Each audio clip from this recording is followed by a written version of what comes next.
નમસ્કાર, હું આદર્શ છું. વેલકમ ટુ આદર્શ education society. Now, dear children, continues of chapter number 8, standard 9, subject social science. Our next topic is importance of preamble. The preamble as a soul of the constitution is also important necessity. Dear children, already we have learned that preamble is a soul of the constitution and is also an important necessity, and that's why to understand the framing of any law or its interpretation, preamble give the proper guidance. Now dear children, what they have to say, that they have to say that if you have to understand the framing of any law or its interpretation, then the preamble give the proper guidance. To understand the policy behind the framing of any law, preamble plays an important role. Dear children, what they have to say there, they have to say that if you have to understand the policy behind the framing of any law, then preamble play an important role to understand the any policy. That's why the preamble is a useful tool to avoid the trouble in the interpretation of the constitution. And that's why what happened then, preamble given the more important and the more useful document to provide and avoid the trouble while you are interpreting the constitution. Now, when any ambiguity or obscure detail in law arises, when any ambiguity it means aspashtata, or obscure it means aspasht detail in law arise, then preamble help in understanding as well as the interpreting the law. Whenever any kind of the problem arise in a law, that time the preamble help to understand as well as the interpretation of the law. That's why the preamble serve as a compass to understand the provision of constitution law. And that's why we can say that the preamble as a compass to understand the provision of the constitution of law.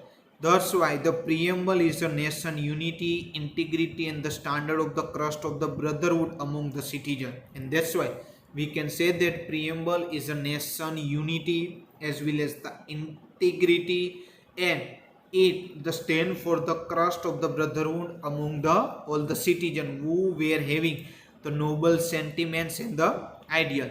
And that's why we can say that the preamble is backed by high ideals and the goals. And that's why we can say that preamble is backed by the high ideals and the goals. After they have to given about the pillars of the preamble, the word inscribed in the preamble are that we the people of India. Dear children, you know very well that our preamble starting from which word, the we the people of India, sovereign, socialist, secular, democratic, republic, justice, liberty, fraternity, and equality. Here we will study the following three main pillars of the preamble. Now dear children, we have to study in detail the main three pillars of our preamble, and already we have learned about this all words. First, they have to given about the information of the democracy. The ultimate sovereignty of the power is with the people according to the Indian Constitution. What the Indian Constitution said, that Indian Constitution said that the all power is in the hands of the people, and there is no any particular regime of any one particular person. Instead, it is within the people. It means here no any particular power in the hands of particular person or particular group. Here the all kinds of the power is in the hands of the people in the democracy. And you know very well that democracy, it means the Lokshahī. Democracy, the word is derived from the Greek word demos. Now dear children, from where the word democracy is derived? The word democracy is derived from the Greek word demos. It means the people.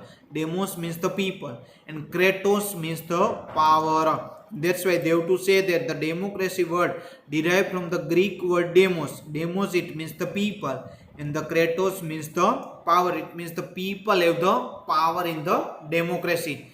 It means the country's power is not within the group of people. Instead, it is the within the people of that country, and that's why we can say that country's power is not with a group of people in democracy, but in the democracy the power is here in within the people of that country. It means we can say that here it is within the people of that country the democracy have a power here, not the group of people have the power.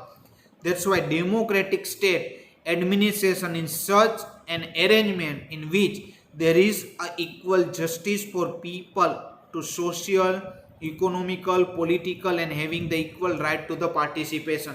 And that's why in our constitution as well as in our administration, that kind of the arrangement is given, that equal justice for the people, for each and everywhere, for socially, economically, politically, as well as the people are given the equal rights of the participation. Now dear children, they have to given that in democratic India the people elect the leader through their choice by casting the vote.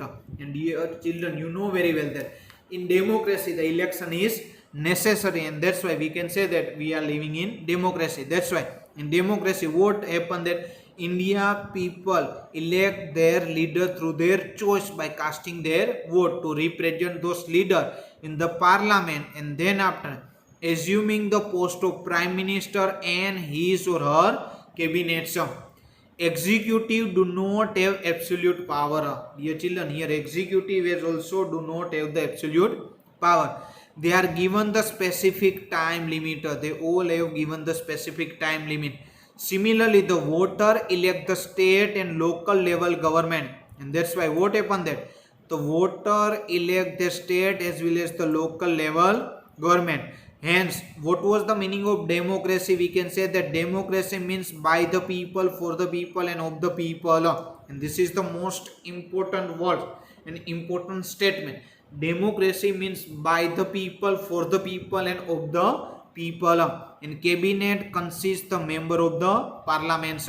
Cabinet of the minister is responsible to the parliament. Who was the responsible for the parliament? Cabinet of the minister are responsible for the parliament. Any citizen of India who possess required the constitutional eligibility can contest the election. It means that any citizen of India have required the constitutional eligibility can contest the election.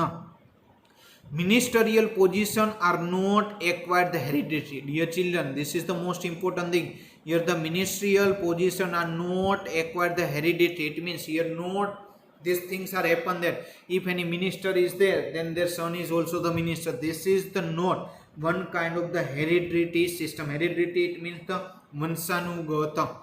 Each elected government is the 5-year tenure. Each elected government is the 5-year tenure. And that's why this government work under the principle of the constitution. Whatever the government was elected for the 5 years, this government was working under the principle of the constitution, and therefore it is known as a responsible government. And that's why you can say that it is known as a responsible government. The democratic government is based on their liberty, equality, and feeling of fraternity, and constitutionally work to achieve this goal. That's why we can say that in democratic government is based on their liberty, equality, and feeling of fraternity, and constitutionally work to achieve this goal. The constitution disseminates the power of people to cast their vote according to their free will, and thereby instill the confidence in the constitution. What happened there, dear children? They have to given that in our constitution disseminates, it means the prasar karna, pracharit karna. The in the hands, the power is hands of the people. It means the people give their votes to anybody. It means the people are free to give their votes by their confidence in their constitution. The constitution democratic India renders the fundamental rights. What happened there, dear children? They have to say that the constitution of democratic India renders, it means the samarpan karna, the fundamental rights, principle for the political direction, parliament, member of assembly, independence, impartial justice, and the election commission are those provisions which make our country democratic in every means. That's why what happened, this all things was to be included in our constitution, and that's why we can say that in our constitution they have to follow the democracy. Why? Because they have to include all these things, independent, impartial justice, election commission, this all kinds of the provisions was included in our constitution, and that's why we can say that it is known as our country of democratic in every means. Adult suffrage means that the citizen above the 18-year age, it means the citizen above the 18-year of age can cast his or her vote to one's choice of the leaders. That's why, dear children, what happened that in our constitution you said that adult suffrage, it means matadhikara, vayas matadhikar, means that any citizen whose age is 18 year or more than 18 year can cast his or her vote to one choice of the leader without the any kind of the discrimination of the caste, creed, religion, language, gender, education, income, or the birthplace. It means that any person give their vote as per their choice, no any kind of the pressure or no any kind of the discrimination. It means bhedbhav on the basis of caste, creed, religion, language, gender, education, income, or birthplace. It means the individual is free to give their vote to the anyone, but it is the essential that the citizen are enlisted in their electoral list, but it is necessary that your name is in voter ID. It means whatever the list given by the electoral list given by the government, that time your name is there in their government list, then you are eligible to give the vote. Thank you for joining us.